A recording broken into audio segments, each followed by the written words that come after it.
We can do uncomfortable things. Yes. Yeah.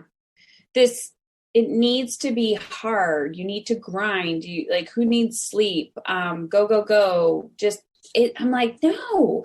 So I realized this when I kept hearing it. I'm like, but you want people to like find freedom and ease in their life and, connection, like connect with your children on a deeper level. Like you don't want to go to bed thinking about like the shame and guilt of the words that came out of your mouth when you were speaking to your family today. And yet there you are convincing yourself this needs to be hard.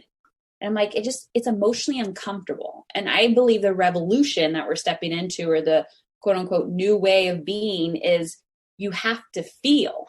Like you have to feel your contrast. I have to feel my fear. I can't just run away from it.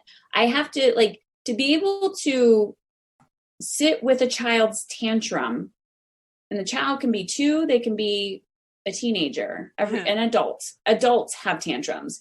To sit with a human's tantrum and to just hold space for them and be like, you're allowed to be angry. You're allowed to be all these things and feeling it. But what's happening is it's projected onto us. We're telling ourselves a story. Oh my gosh, they're going to be angry like their father. And then, oh my gosh, and then he's going to become a drug addict and he's going to live in my basement forever. And then this is going to happen. It's like, he just stubbed his toe. That's all that just happened. Like he just got mad at something. It's okay, but we're going into the future.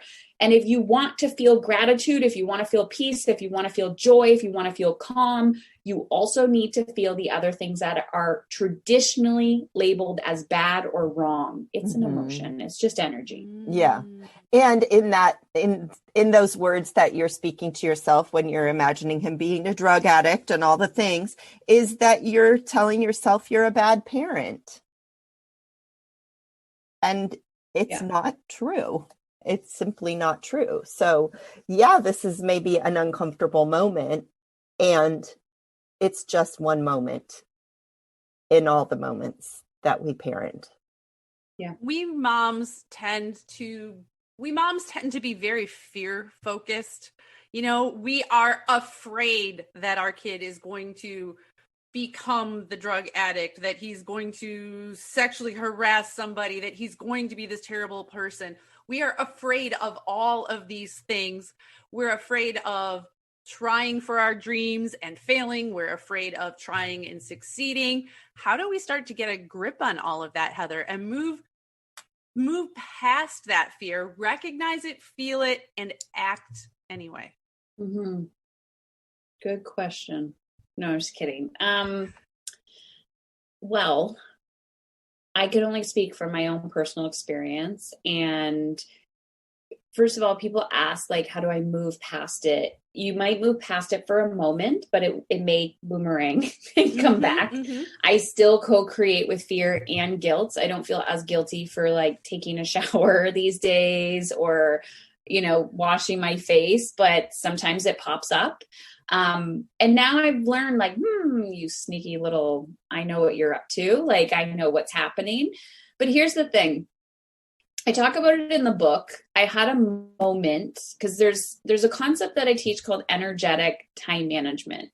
And in the book, I tell a story about, I remember coming home in between treatment at the hospital, and I was paralyzed in fear, like paralyzed. And the story I was telling myself is, I'm going to die, I'm going to die, I'm going to die, I'm going to die. And it was 2-3 o'clock in the morning. I don't know. Everyone was sleeping. And what do?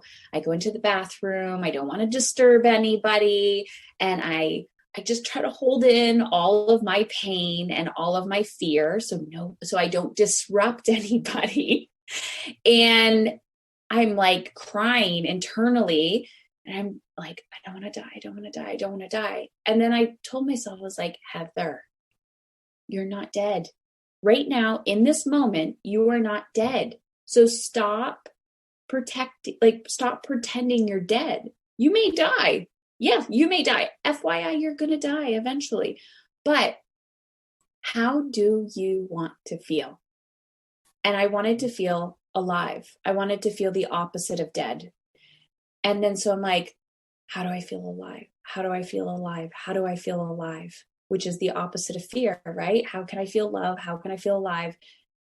And then the next thought was, you have no idea how to feel alive. And I realized that that was my fear, is that I did not know how.